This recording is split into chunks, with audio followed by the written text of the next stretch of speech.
Semanario Local presenta Contrarreloj, una entrevista virtual.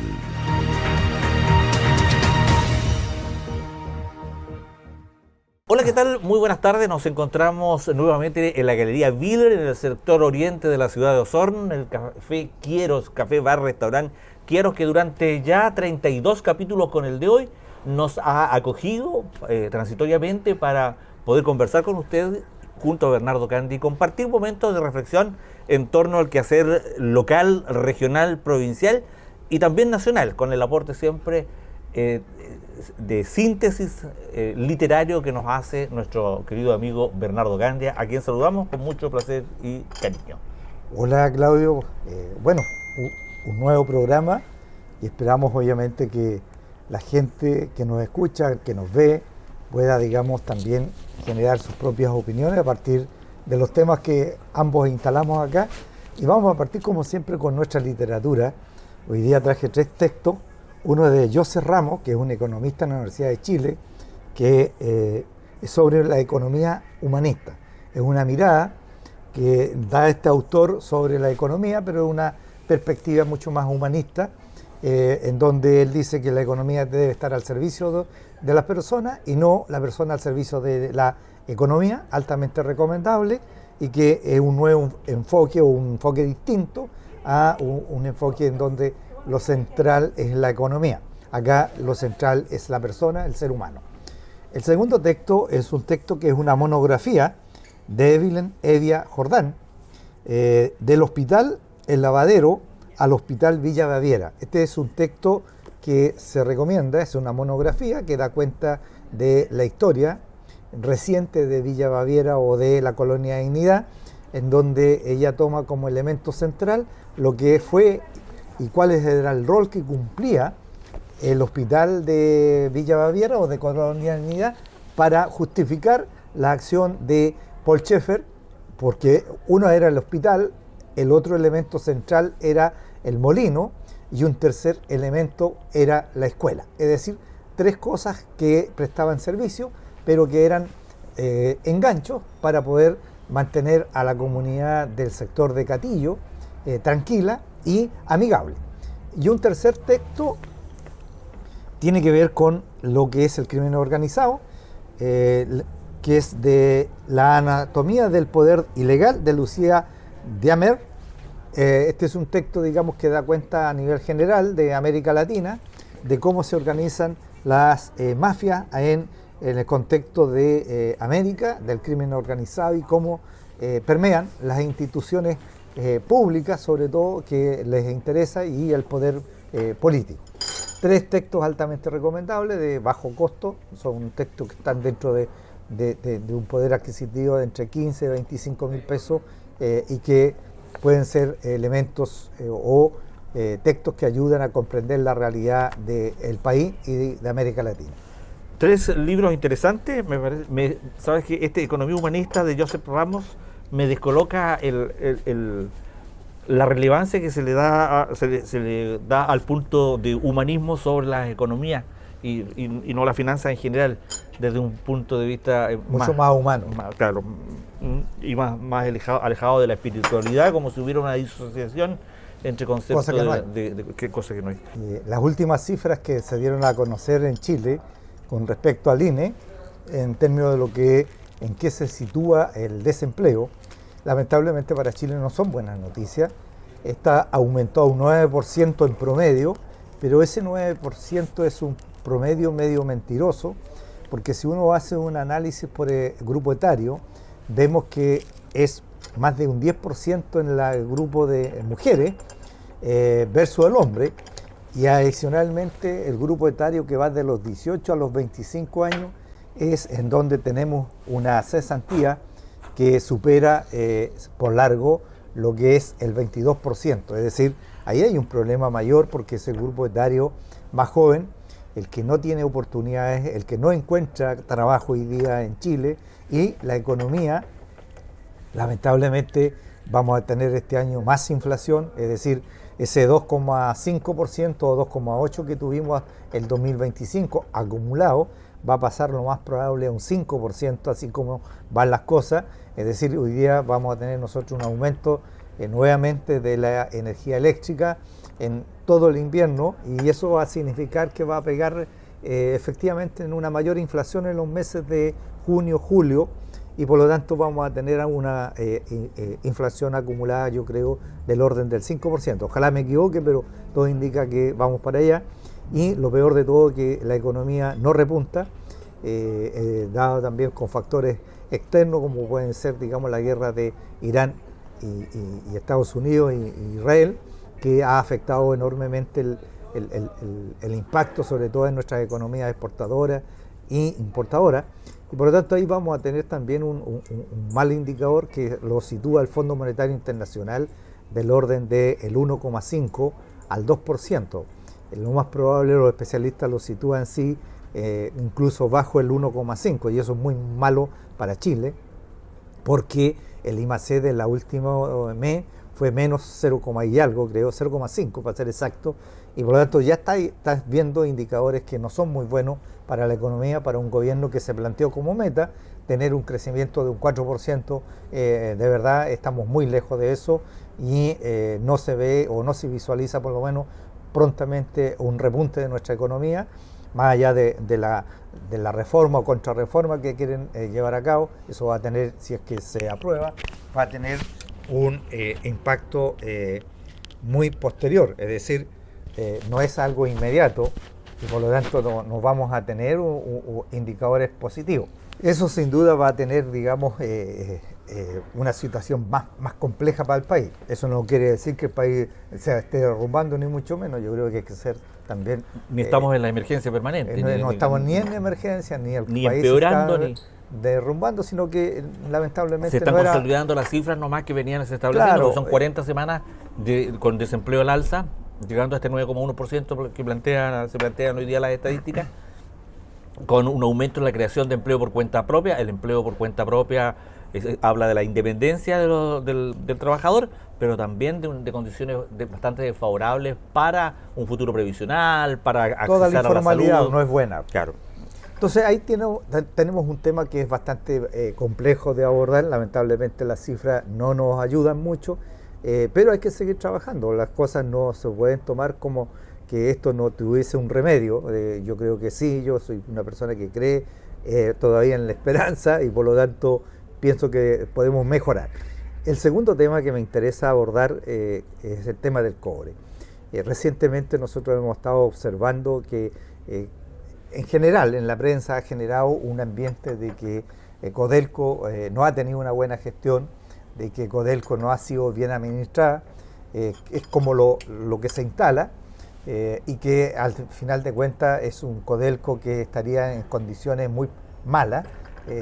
Y aparecen dos personajes que me llamaron la atención, dos personajes que tienen una historia, que es Goldberg, fue el ex ministro de Minería de Piñera, que curiosamente es el que tenía, acuérdate que fue candidato a la presidencia y tuvo que retirarse porque le encontraron dinero o capital en los países de Centroamérica, con lo que se denomina los paraísos fiscales, y por lo tanto tuvo que renunciar. Y este personaje aparece hablando de que Codelco debería iniciar un proceso de privatización, y obviamente uno dice, bueno, aparece este señor, y aparece otro más que es Jurasek, que también es un personaje que está vinculado a la... Tristemente célebre. Sí, también vinculado a la minería, hablando sobre la privatización de lo que es Codelco. Yo creo que ellos están tratando de construir un escenario que les sea favorable para iniciar un proceso de privatización. Yo me alegro que el gobierno haya salido a hablar y a aclarar de que no está dentro de sus planes el privatizar Codelco. Pero lo curioso de todo esto es que ellos creen que la correlación de fuerza les es favorable para llevar a cabo un proceso de esa naturaleza. Amén de que efectivamente, por los datos que se han entregado, Codelco tendría obviamente una mala gestión durante muchos años por parte del directorio. Hay que decir que Codelco es una institución que no depende del gobierno, sino que es una corporación que administra, digamos, las riquezas del país, que en donde hay un presidente del directorio que es nombrado por el presidente de la República, pero que tienen autonomía. Y 4 de sus integrantes son elegidos por alta dirección pública y 3 nombrados por el presidente, más 2 representantes de los trabajadores. Es decir, es una mesa, colegiatura, que obviamente deberían dar o responder por la mala gestión que hubiesen tenido, pero eso está muy distante de lo que significa vender Codelco, que es uno de los, yo diría, de las empresas más grandes que tiene Chile, y que le ha reportado, para que la gente nos entienda, recursos suficientes como para, por ejemplo, poder construir escuelas, construir hospitales, construir estaciones médico-rurales, construir postas. O sea, es decir, lo que hoy día uno ve, observa, muchos de esos recursos que reporta, digamos, Codelco al Estado de Chile son productos, digamos, para poder hacer este tipo de infraestructura. Entonces, llegar y decir vamos a privatizar, bueno, si el negocio no es rentable, ¿por qué los privados van a tener tanto interés si no fuese rentable? Es decir, imagínate hoy día, nosotros primero se nacionalizó lo que fue el cobre con el gobierno de don Eduardo Frei Montalva, y después se nacionalizó con Allende, con la aprobación de todo el Congreso. Es decir, es una empresa donde todos estuvimos de acuerdo que esto fuera de Chile, y eso es lo que corresponde.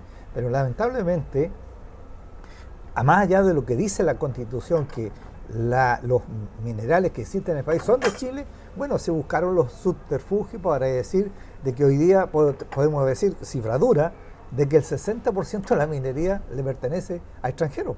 Es decir, esta cosa de que el cobre chileno pasa a ser un mito, porque en realidad en la práctica hoy día... O sea, es nominal nomás. Es nominal. En la práctica hoy día el 60% de la producción de nuestros minerales están en manos de extranjeros. Entonces, este tema yo creo que es importante que la gente ponga ojo, que se reflexione y busque información, porque creo que es un tema que a todos nos atañe, porque eso significa que muchas de nuestras cosas que hoy día tenemos recursos como para financiar, incluso la ley reservada del cobre, del cual también pudimos financiar a las Fuerzas Armadas, que tuvo, digamos, un impacto hoy día, y podrás decir tú que, por ejemplo, las Fuerzas Armadas de Chile tienen los elementos necesarios como para tener una política disuasiva, y de tal forma que te permita, digamos, tener cierta tranquilidad. Fue producto también de esta ley reservada del cobre, en donde hubieron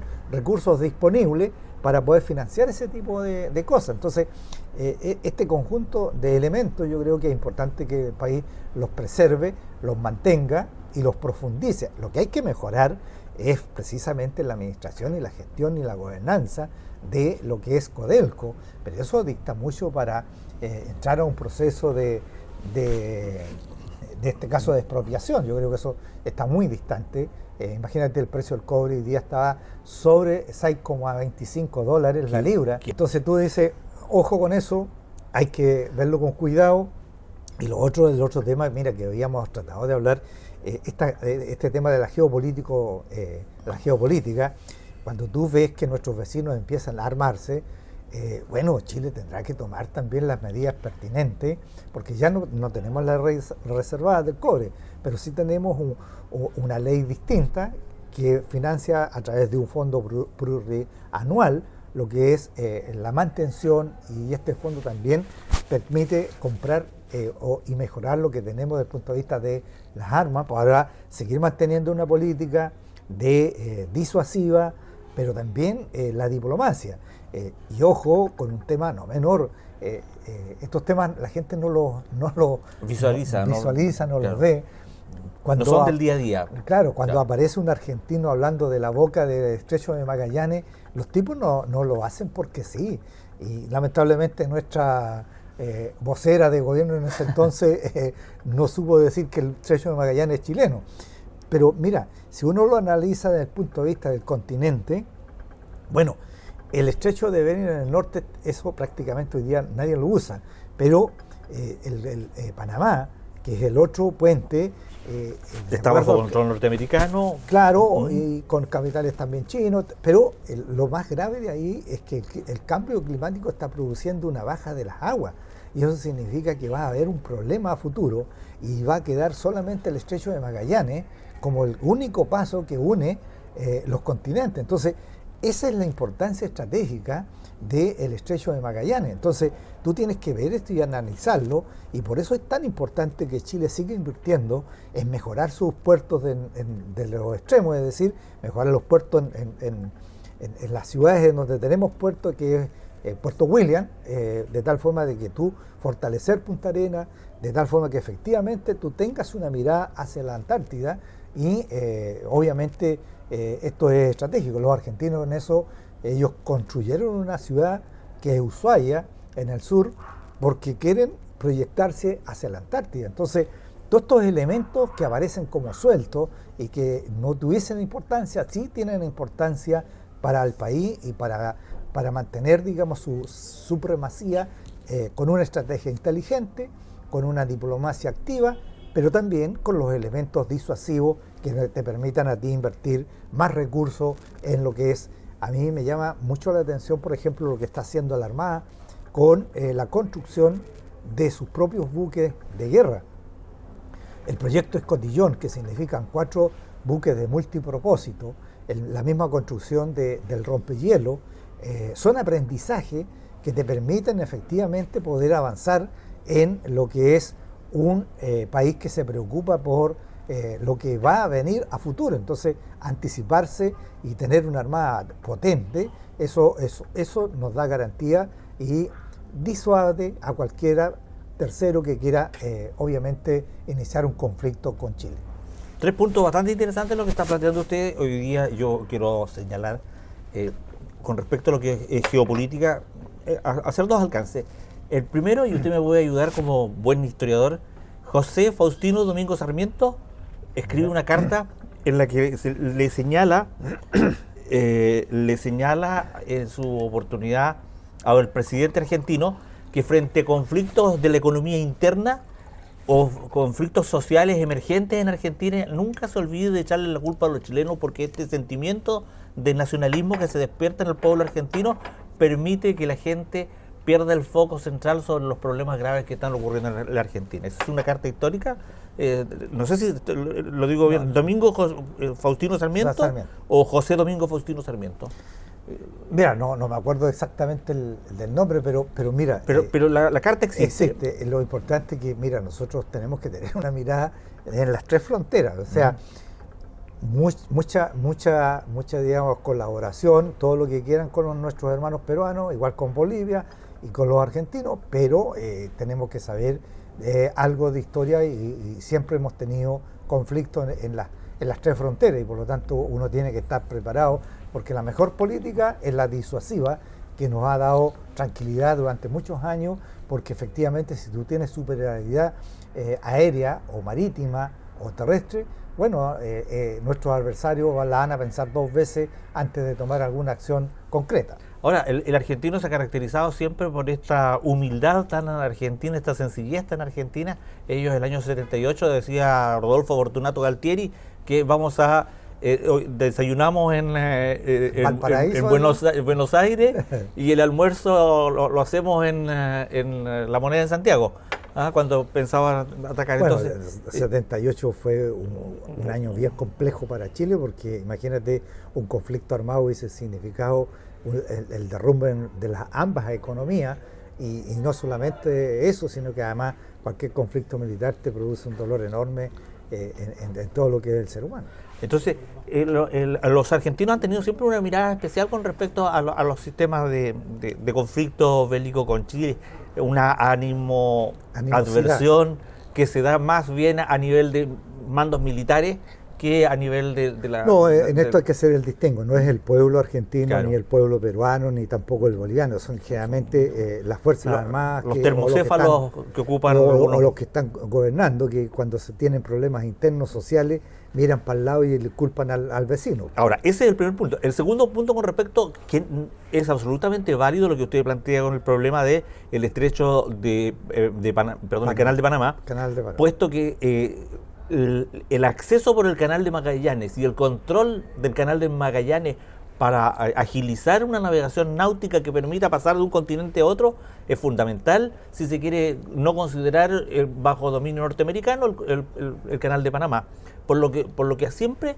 ha estado en el ojo central de las políticas internacionales o expansionistas de las potencias que están al otro lado más en Europa. Me refiero a la Unión Soviética en su momento, hoy día China, que está siempre en una escaramuza económica con Estados Unidos, que podría explicar también ese interés de tanto comercio chino radicarse de a poco en nuestro país, a la espera de la llegada de los bancos chinos, quizás, no sé, uno puede elucubrar. Pero es un punto interesante. No, yo creo que hay que tener una mirada, digamos, estratégica sobre eso. Hay que fortalecer nuestras instituciones para que obviamente resguarden los intereses de Chile, y Chile debería tener también, a mi juicio, una política de repoblamiento del sur de Chile. Lamentablemente nosotros nunca hemos tenido una política seria, responsable y que de verdad incentive el repoblamiento de sectores tan lejanos como Aysén, Magallanes, en donde obviamente tenemos mucho territorio y que tampoco lo hemos incorporado adecuadamente. Yo creo, me alegro, el anuncio que hace este gobierno para financiar con 800 millones de dólares lo que es la carretera austral. Eso significa fortalecer la presencia de Chile en nuestro territorio y significa obviamente darle más conectividad y por lo tanto mayor presencia a lo que es Chile en el extremo sur, y no dejarle todo el campo abierto a nuestros hermanos argentinos. Y todos los esfuerzos en ese sentido es mantener un control, mantener una vigilancia, una observación de los fenómenos geopolíticos, sean bienvenidos. Me refiero específicamente a las denuncias que ha hecho el senador Fidel Espinosa con respecto a la adquisición de tierras por parte de un argentino en el límite fronterizo Chile-Argentina, a lo que ha señalado hoy día el senador Espinosa, que esta adquisición se hace validando una doble nacionalidad del comprador, que es italiano-argentino, por lo tanto compra bajo la modalidad de italiano, pero en el fondo al servicio de su interés.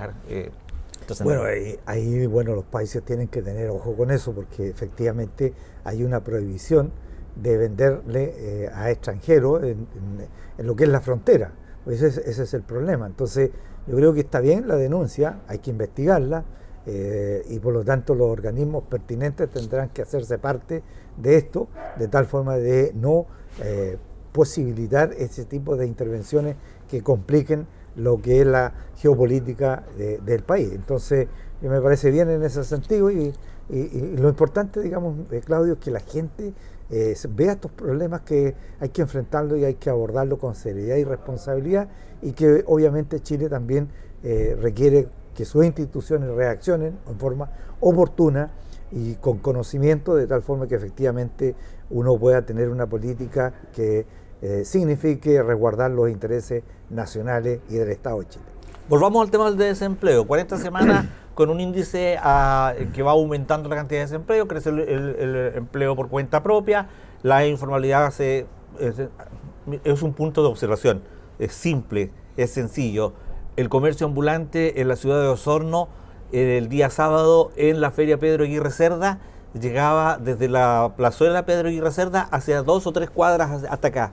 Hoy día ya son 4 o 5 cuadras hacia acá. Quiere decir que la gente está saliendo más a vender aquellas cosas que tienen en su casa, que son de necesidad, pero la búsqueda de efectivo, de liquidez, hace aumentar este comercio informal con todo lo que ello implica. O sea, una radiografía de algo que no se ve, pero que está afectando el Bueno, yo creo que en personas. esto el gobierno va a tener que tener una reacción y una política, porque la pregunta es: ¿qué pasa si llegamos rápidamente al 10% promedio de cesantía? Cada vez que hubo cesantía en esos niveles, Chile tuvo una política de absorción de mano de obra, se generaron programas para efectos de poder absorber esa mano de obra que estaba ociosa y que no estaba produciendo efectos, y por lo tanto Chile tiene que reaccionar de esa manera con subsidio a la contratación de mano de obra nueva, no como plantea el gobierno en su reforma, que quiere contratar gente que ya está contratada, es decir, subvencionar a los que están contratados porque eso no va a reducir la cesantía, y enfocarse, Claudio, sobre todo en este grupo etario de los 18 a los 25 años, porque ese joven no tiene esperanza de un futuro mejor, y por lo tanto hay muchos profesionales en ese grupo etario que egresa y que tiene un cartón pero no encuentra trabajo. Y por otro lado, ahí yo creo que las entidades subnacionales, como son el gobierno regional o las municipalidades, no tienen programa de absorción de mano de obra. O sea, el que diga eso está simplemente faltando a la verdad. Entonces, tú no ves una política regional de absorción de mano de obra y tampoco la ves a nivel local. Es decir, ¿cómo absorbe a ese grupo etario? Mira, en Osorno solamente, en Osorno está sobre el 24% de ese grupo etario de jóvenes cesantes que están buscando trabajo por primera vez y no encuentran una oportunidad. Entonces, ahí tú ves silencio, ahí ves que no hay una política pública, no hay un programa de gobierno. O sea, aquí no basta financiar un proyecto o un proyectito. Quien está enfocado en los proyectitos no está enfocado en el desarrollo integral de la comuna, porque tú necesitas abordar este problema. Es un problema serio y que requiere una reacción oportuna, generar un programa de absorción de mano de obra para jóvenes, porque ¿qué es lo que te piden en la primera oportunidad de trabajo? Tiene experiencia. Claro. Y si no has trabajado, ¿cómo vas a demostrar la experiencia? Y por lo tanto, este tipo de programas podrían servir para eso. Y de tal forma también visualizar en qué pueden aportar, de tal forma que efectivamente tú puedas invertir en programas que pueden ser cofinanciados, tanto a nivel nacional como a nivel local, de tal forma que efectivamente rebaje esos índices de cesantía, porque además estás posibilitando otra cosa que tiene que ver mucho más con el crimen, con la delincuencia, porque la delincuencia no es casual que casi todos los niños jóvenes de grupo etario, imagínate, la otra vez mostraban, había un niñito de 11 años y 18 años que estaban delinquiendo. Entonces tú dices, aquí hay algo que la sociedad no está haciendo bien, no se está asumiendo esta realidad, y por lo tanto yo creo que hay que generar condiciones para poder absorber esa mano de obra. Yo creo que hay que llamar la atención a los poderes regionales y locales para que generen un marco que permita tener un plan de absorción de mano de obra para cosas circunstanciales. Es decir, aquí no estamos hablando que sea permanente, claro. Es porque estamos llegando a niveles de cesantía que son dolorosos para muchas familias. Y por lo tanto aquí tiene que haber una reacción y no solamente enfocarse en que estoy financiando un proyecto y soy contento por eso. Bueno, está bien, pero eso te va a generar muy acotadamente capacidad de absorción de mano de obra. ¿Cuánto? ¿100? ¿150? En cambio aquí necesitamos un programa que nos enfoque hacia este grupo etario que busca tener una experiencia laboral y que también lo requiere por parte del Estado, que le dé una oportunidad de trabajo. Y complementarlo con políticas educativas también que vayan acorde a... Tenemos el tema de la educación pendiente hace bastante rato, don Bernardo, pero es bueno pegarle una pinceladita ahora en relación a que no podemos seguir sacando una cantidad importante de profesionales año a año que no van a encontrar campo de trabajo, porque las universidades que hoy día ya no tienen fines de lucro, hoy día simplemente cumplen un rol social, pero sin ningún apego o preocupación de lo social, porque es muy fácil mantener carreras de lápiz y pizarra, como son, por ejemplo, Derecho, que no requiere una gran inversión técnica, y seguir pariendo abogados todos los años en gran cantidad para que anden hoy día buscando trabajo como cajeros en los supermercados, que eso es una realidad.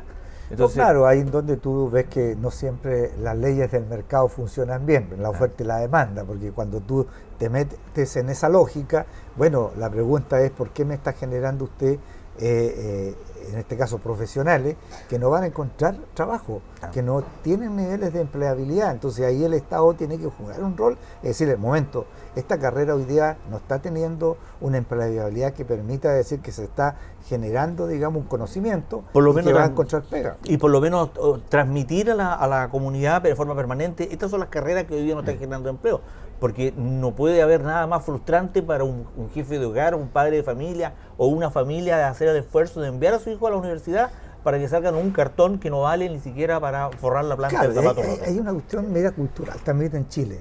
Nosotros desde la colonia siempre hemos aportado a aquellas carreras profesionales que tienen estatus y hemos menospreciado históricamente las carreras técnicas.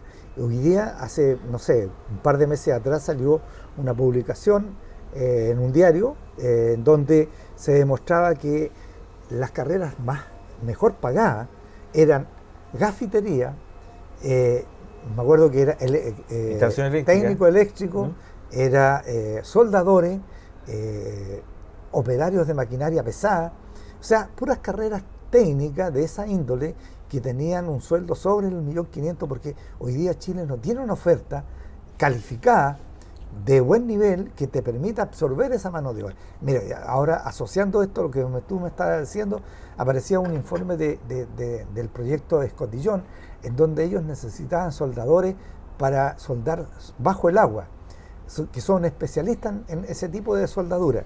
Bueno, tuvieron que ir al extranjero a contratar porque en Chile no había soldadores que trabajaran bajo el agua. Entonces tú decís, ese tipo de cosas son las ofertas que requerimos y que lamentablemente nuestros jóvenes lo ven como algo atractivo, sino apostamos y seguimos apostando, y siempre ha sido así, a carreras, digamos, que de alto perfil social, pero que hoy día de no poco tienen perfil rentabilidad.